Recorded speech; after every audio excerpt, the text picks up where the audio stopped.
Renungan Harian Katolik Sabtu 7 Juni 2025. Kesaksian Yohanes. Dialah murid yang memberi kesaksian tentang semuanya ini dan yang telah menuliskannya, dan kita tahu bahwa kesaksiannya itu benar.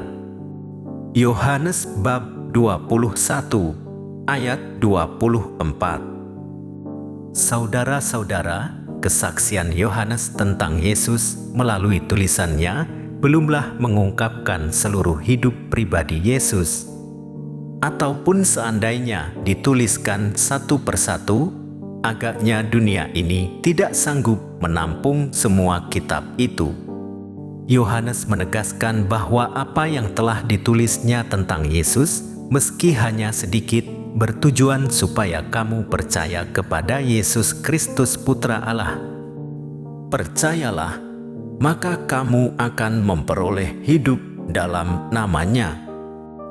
Masih ditegaskan lagi bahwa semua kesaksian itu benar. Dengan ini jelas inti dari catatan akhir Yohanes dalam Injilnya. Pertama, tidak mungkin mencatat semua hal yang berkaitan dengan Yesus, Anak Allah yang juga bergelar Maha. Justru kalau semua hal tentang Allah dapat dicatat dan dipahami manusia, kekuasaan Allah diragukan, manusia lebih berkuasa dari Allah. Kedua, apa yang sudah ditulis merupakan pengungkapan diri Allah bagi manusia sesuai dengan kehendaknya. Semua itu menjadi jalan bagi manusia untuk percaya kepada Yesus dan Bapa yang telah mengutusnya.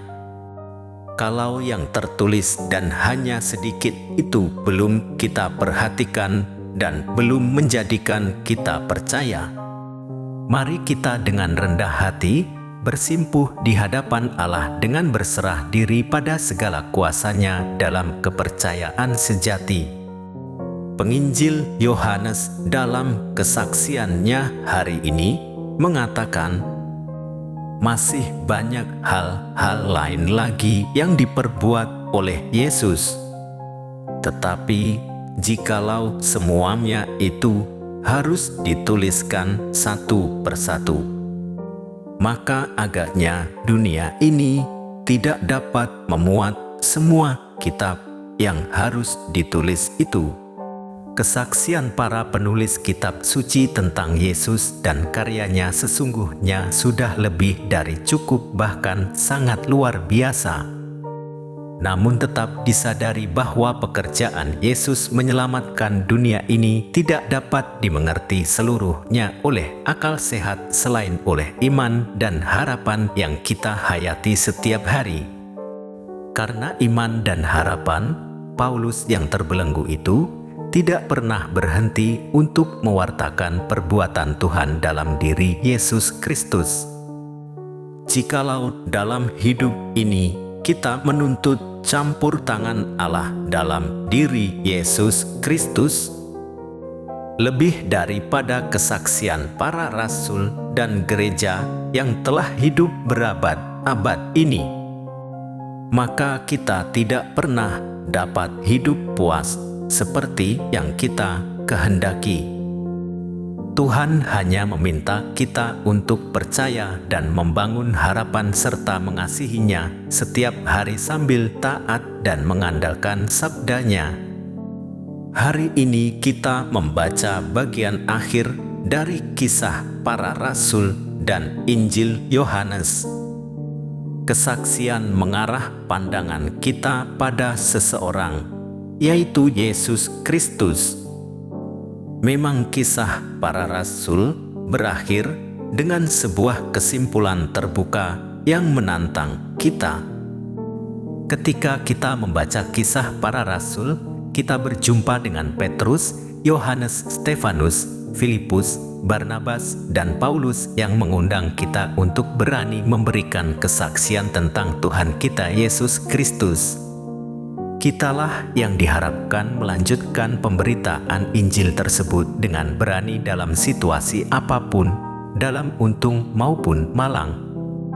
Injil Yohanes ditulis supaya kita percaya bahwa Yesuslah Mesias, Anak Allah, dan dengan demikian kita memperoleh hidup dalam nama-Nya. Ketika kita membaca Alkitab, terutama Injil, kita sungguh bertemu dengan firman Tuhan yang hadir bersama kita. Firman Tuhan tidak boleh hanya akan mengenal Yesus dari lembaran-lembaran Alkitab, tetapi terutama dari jejak-jejak hidup kita. Manusia modern lebih senang mendengarkan kesaksian dari para pengajar.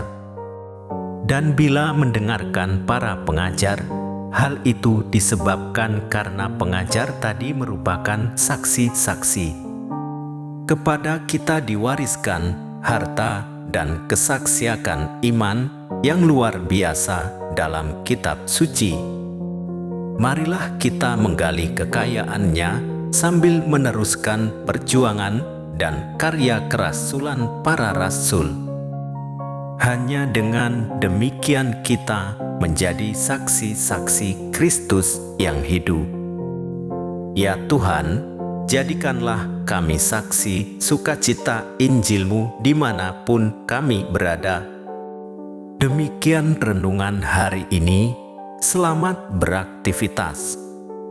Semoga semuanya lancar, sukses, serta selamat. Tuhan memberkati.